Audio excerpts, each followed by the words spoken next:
Hello,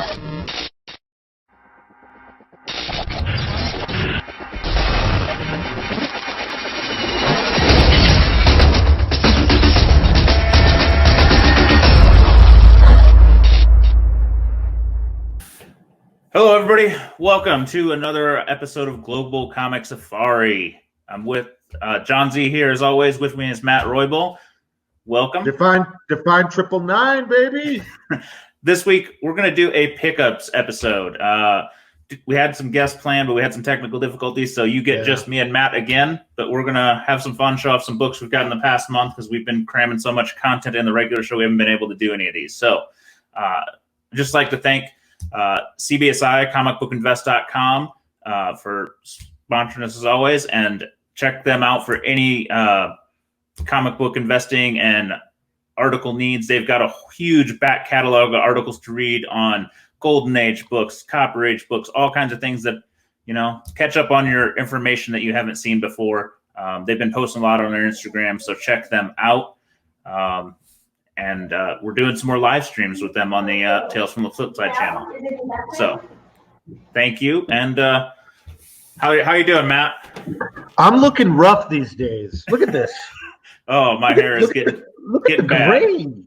Like I feel like I look like Old Man Logan. I don't know what it is, but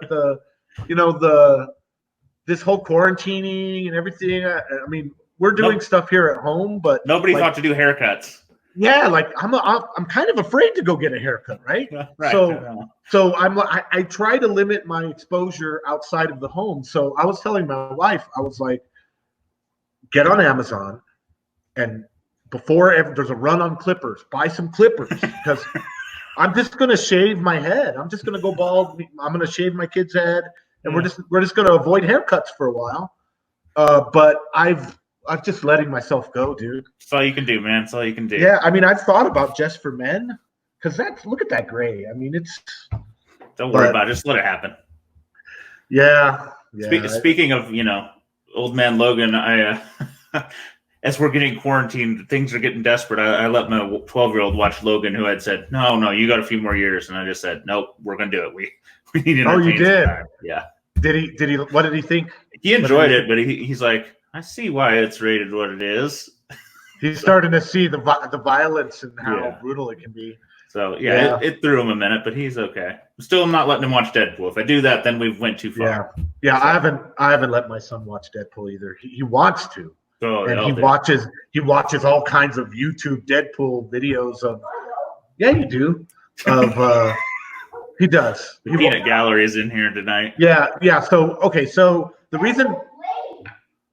Deadpool's not lame. Are you nuts?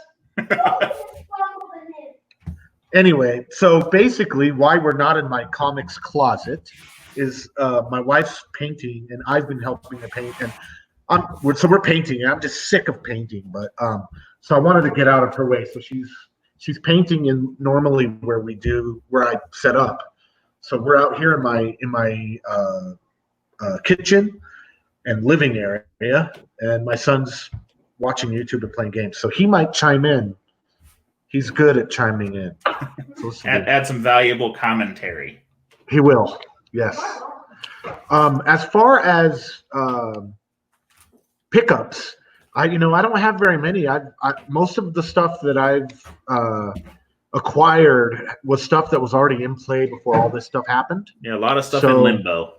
Yeah, there's a lot of stuff in limbo. I still have 2 books that I'm hoping that are on their way to me, but other than that, everything else is absolute hold. So if this quarantine stuff lasts too much longer, we're not going to have anything to do for pickups. We're just going to have to hang out and talk, I guess. Well, that's all right. We'll do some more content. We'll figure it out. Yeah, we'll figure it out. Speaking of content, we do have an episode we're working on that should be out for next week. We're doing the Punisher 1 limited series, the Zek cover. So we're going to hit that with some content. And then Matt and I are hopefully working on a really big one of the big boys. So we're going to tease you on that one, and you're going to have to check it out. So those things are in the works, and we're going to keep that stuff flowing. And I guess I'll start with the pickups, right? Yep, let's go. All right, I'll go first. I got some, let me take that off, books from Brazil that came in. And these were some things that I I didn't even know about them, but they've popped up on the group, and I was like, these are the coolest things I've seen. I actually thought they were covers from the Batman show, and then as I got looking at them, I'm like, that's not right. So I picked up some of these Batman e-balls. Love the e-balls. This is number 53, but it's a photo cover, kind of looking like the old 60s Batman, but it's not. I read somewhere that it's actually photos used not originally in Brazil, even that they took them from. I can't remember where it was, and I apologize. I read it, and then I kind of forgot I was going to talk about him. But I bought this one. I mean, Robin's kind of a dark curly hair, so he sort of looks right, but just not quite. Yeah. Got a couple of those. His mask looks a little weird too. Yeah, it's a little oversized, as is Batman. This is the one I saw first. I'm like, well, is that Gordon there? But it's not. It's a Hispanic guy. And you know, everything's just a little off, but it's so cool. It is cool. That cool. Other countries were kind of doing, you know, serials and editions of this. So I was like, I need those for my collection. So this is 51. There's a lot of discoloring on them because they were white covers and stuff. This one I really thought was cool. Got him hanging off the building and then doing a group of kids thing. And the Batman symbol, they redrew with a white outline to kind of show it up more. So where are those photos from, John? We're gonna have to figure that out. Yeah, I will do some research.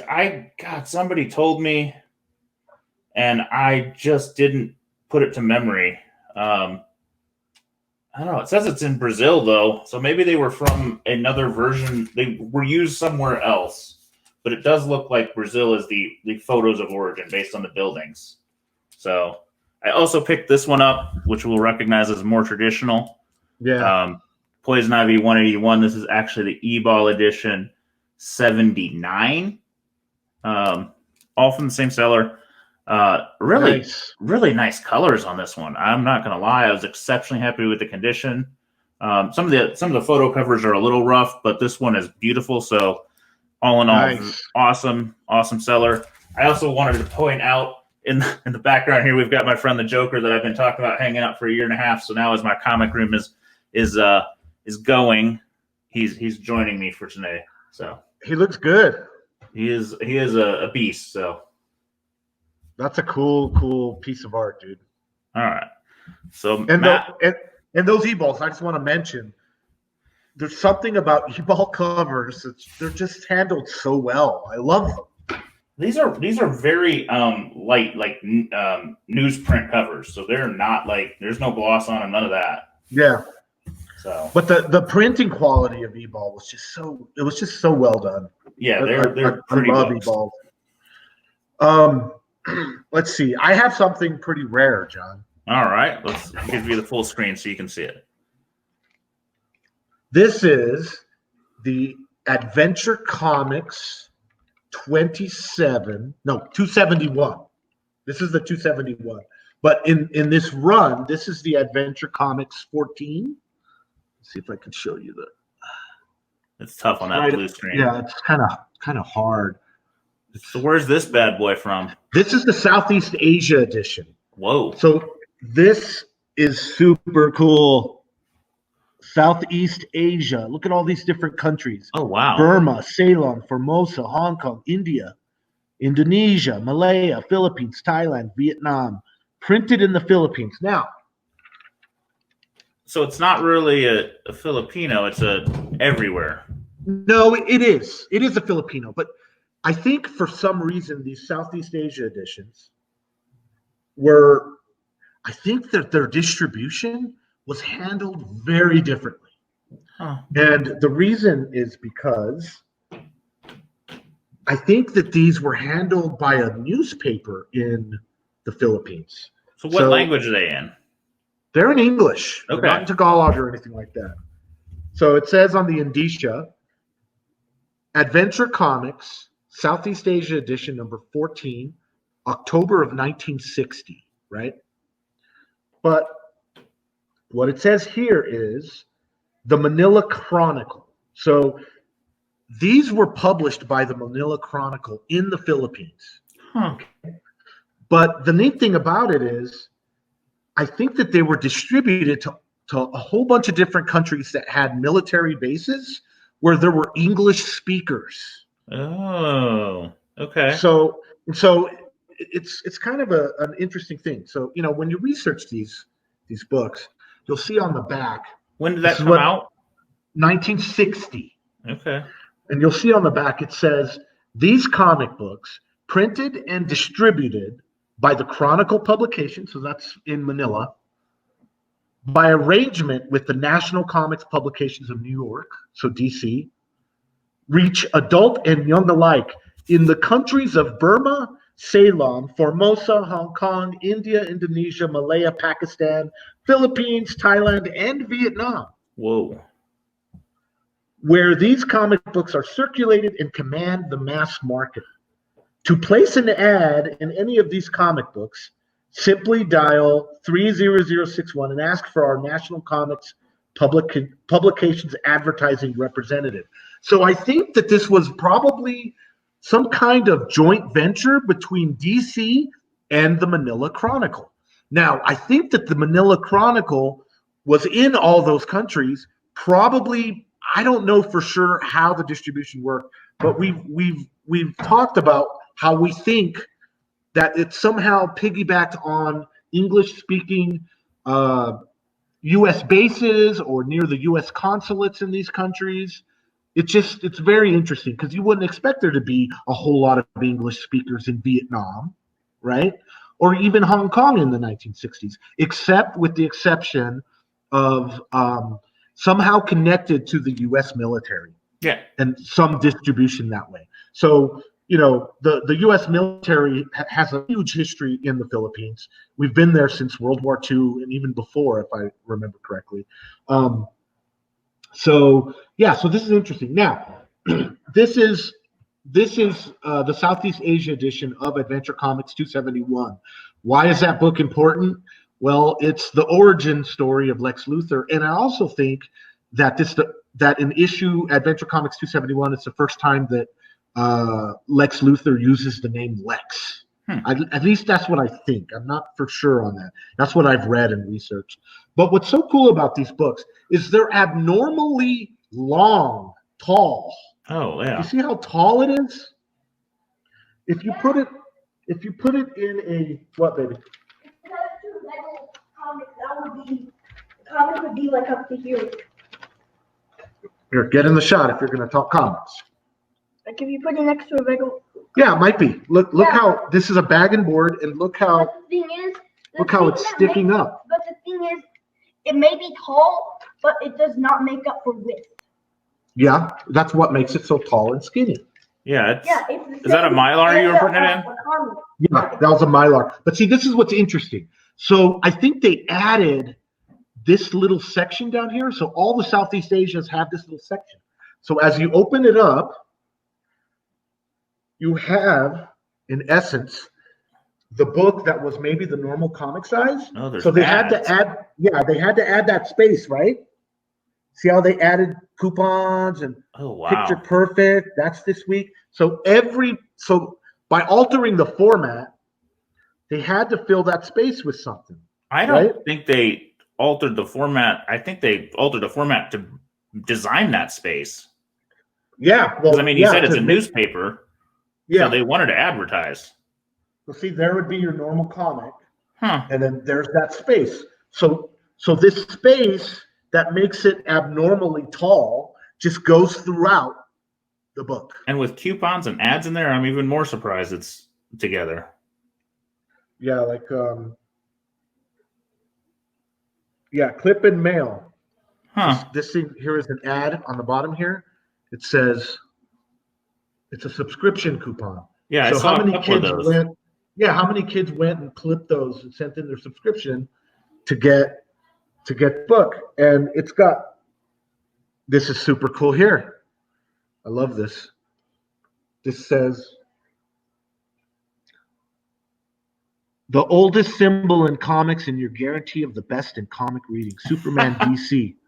Look for it before you buy any comics magazine. What's this thing? Is a salesman worth 35 centavos a day?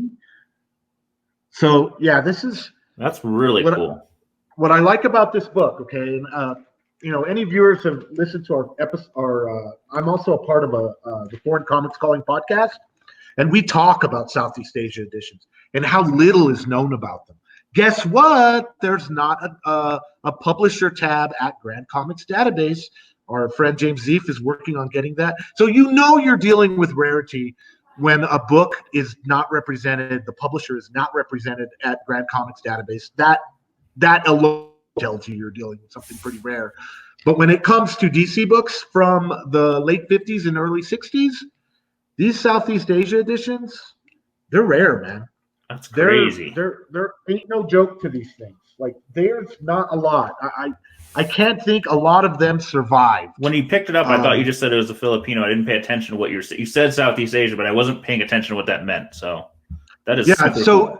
So I would call it a Filipino edition because it was printed in the Philippines, but because it's not the same publishers as we're used to hearing. No, it's not. It's Southeast Asia edition.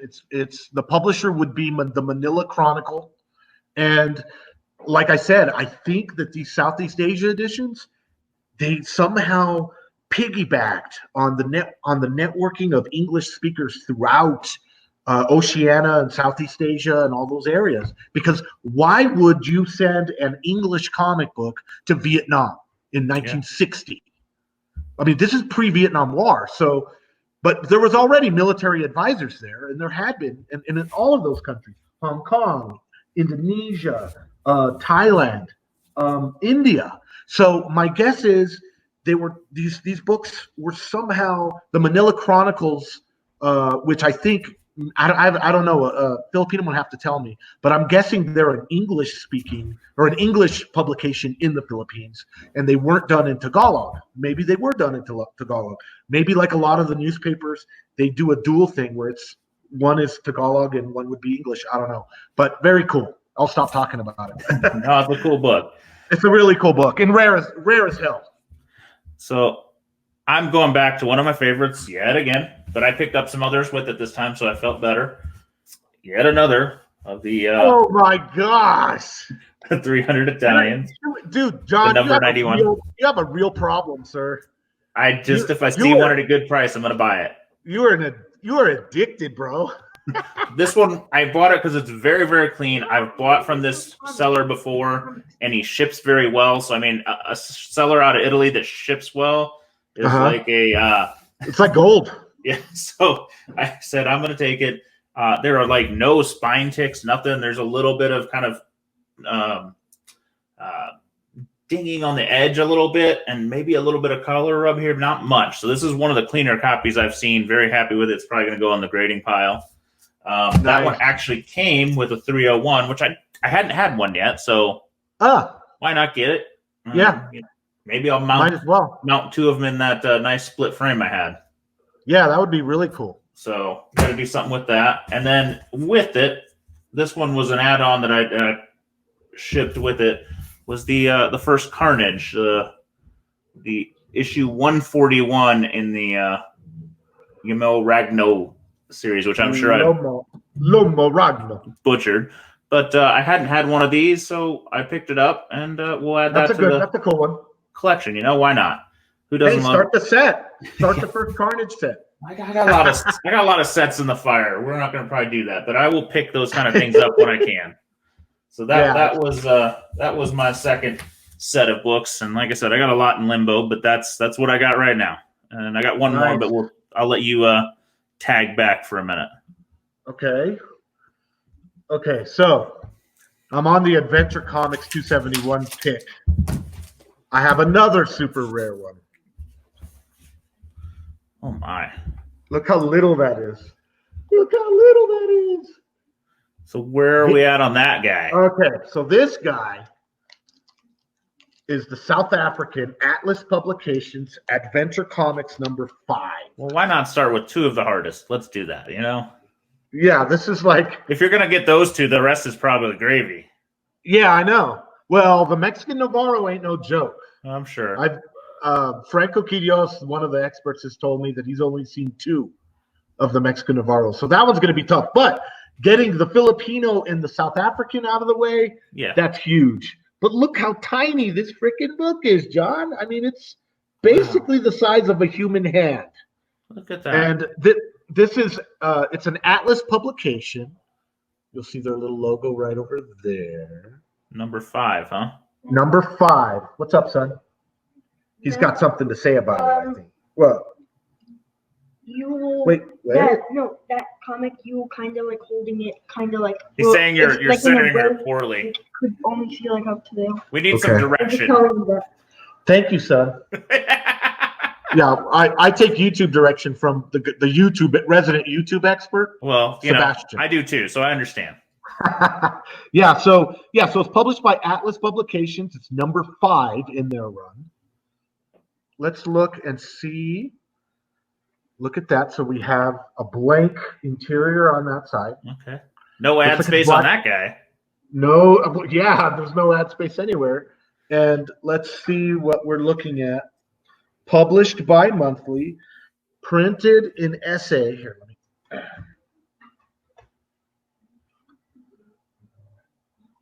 Published monthly, printed in essay, Cape Town, for the proprietors Atlas Publications. And as far as a date, I'm not seeing a date on it.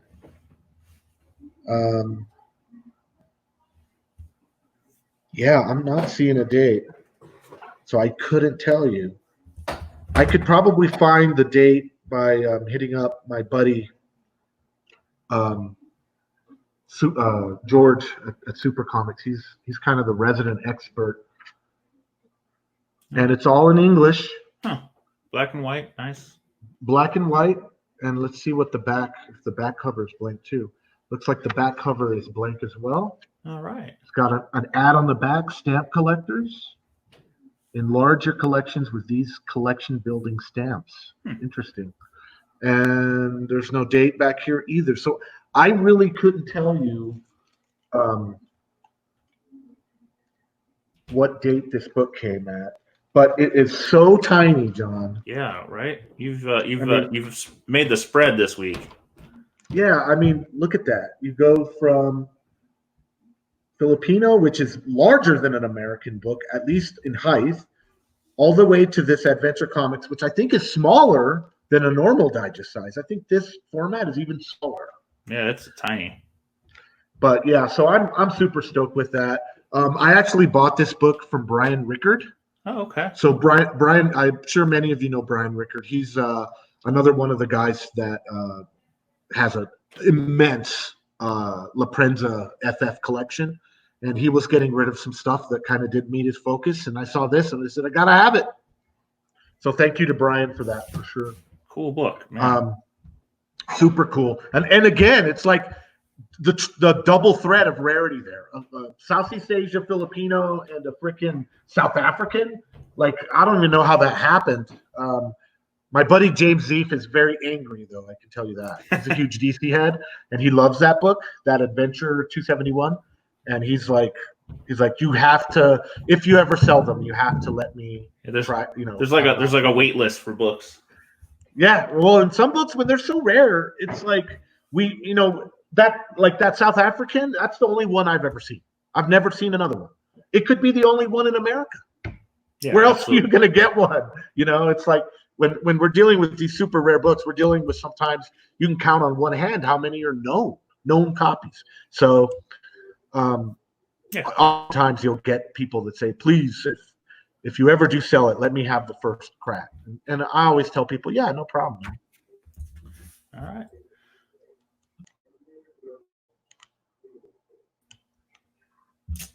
My last one is actually from you, so you've seen it, but the rest of the world hasn't. You sent it with something that's very cool, not foreign, but a flyer from the Golden Apple signing event, November 14th. Dang it, I forget the year now. But back from the original Crow series, so that was very cool. You framed it for me, and along with that, I love that. Yeah, I've got one of those for me too. I'm just trying to figure out how to frame it. he sent me my first Corno, so I have not had any easy talk about the printing quality and the look, and they do not disappoint. So you hooked me up with the 122, and it is beautiful. The coloring is beautiful. The page quality is amazing. So they do live up to the hype, and if you've not bought one, you probably should. Buy a freaking Italian Corno. You know, and I tell people this all the time, John. The Italians did the Bronze Age better than the Americans. Oh, yeah. Well, how did they do that? Because they use a higher quality print stock.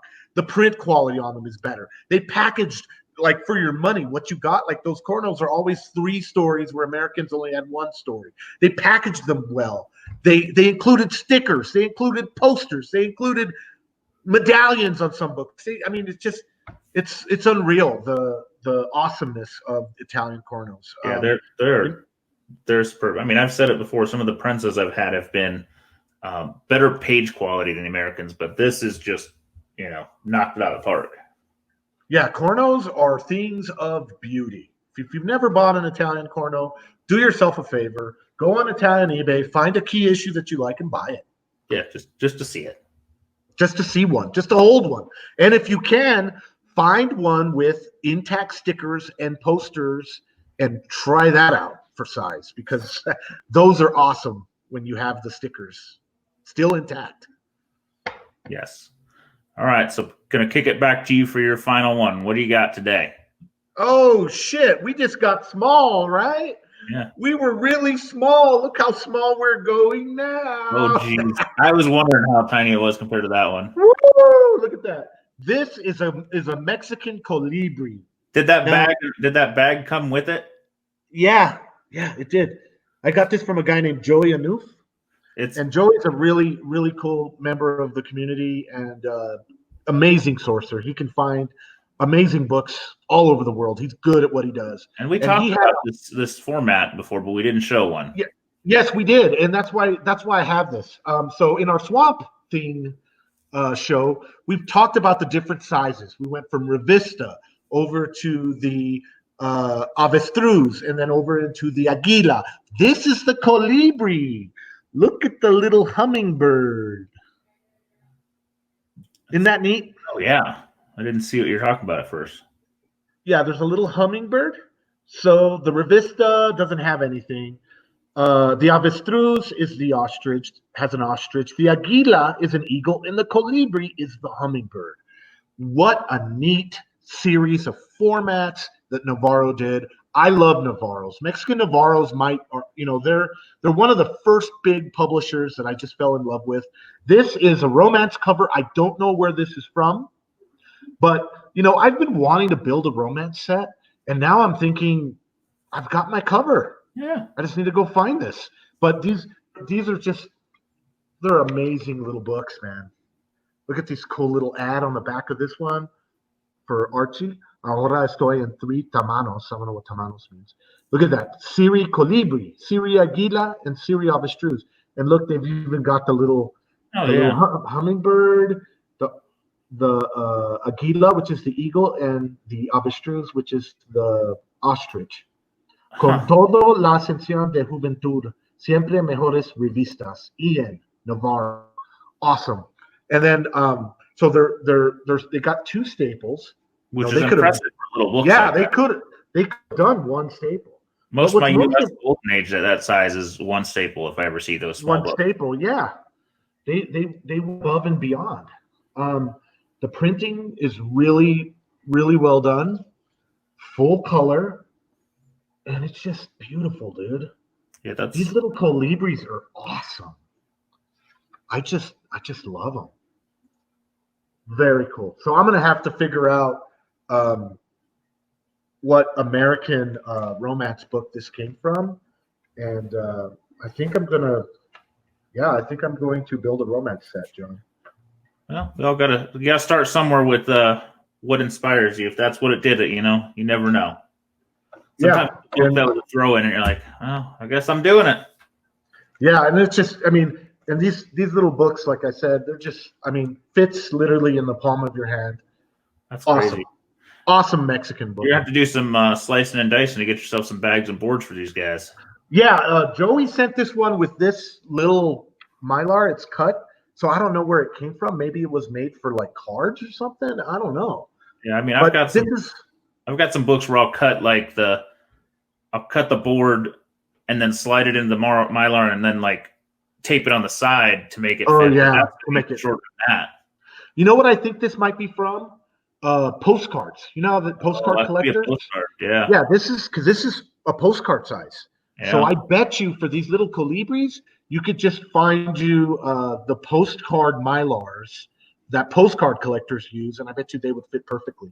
But you know, there's no board, but they almost don't need it because this is like a thick Mylar. So I you might could also throw that in with a board in a bag and just let it be its own little thing.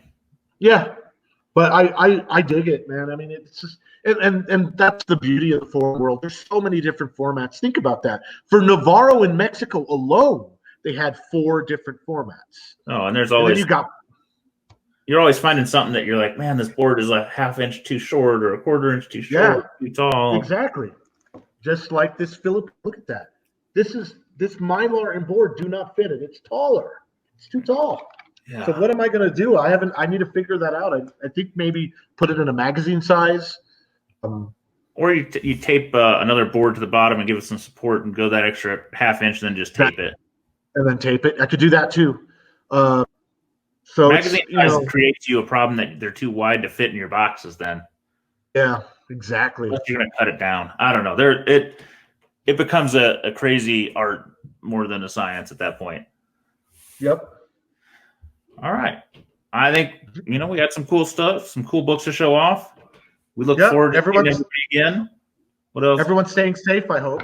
Absolutely. I mean, we're all doing what we can to keep healthy and safe and out of the mess. So keep doing it. We'll keep trying to entertain you with some content and bring you the Punisher very, very soon. Next week is the Punisher. Oh, and I wanted to throw another little hint out.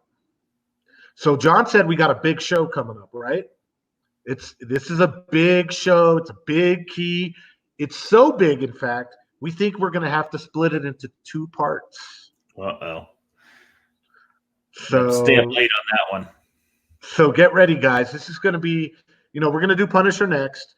And then, this next show is going to be a biggie, and it's going to be split into 2 parts. So for our 2 fans out there. One for each of you guys. Yeah, we're gonna have 2 shows for each 2 of our fans. All right. So again, thank you, CBSI. Check out Tales from the FlipSide on Monday nights with myself and the gang, and we're putting out some more extra content out the next couple weeks just because everybody's stuck at home. We've got 3 comic Monty with myself and some of the guys from CBSI just going on comics with a theme. So check that out. We posted the first episode just the other day. So that's out there. We're going to do a couple more soon. And just check back with the channel. We're going to put out some more content, try and keep you guys entertained. Yeah, and don't forget to smash that like button. And with that in mind, Sebi, what do you got to tell all of our fans? Tell the fans of Global Comic Safari about our show. Subscribe, like, turn on notifications, and share to other platforms. That works. Or Naimi will eat your soul. Naimi's our dog. She's a soul eater. Didn't you know that? Well, you're supposed to tell them to smash that like button, bro. Tell them. Hit the like button with a hammer see how many times you can hit the like button without breaking. Yeah, there you go. Okay. All right. Awesome. Good show. Good show, John. All right, guys. We'll see you later. Thank you all, and stay safe.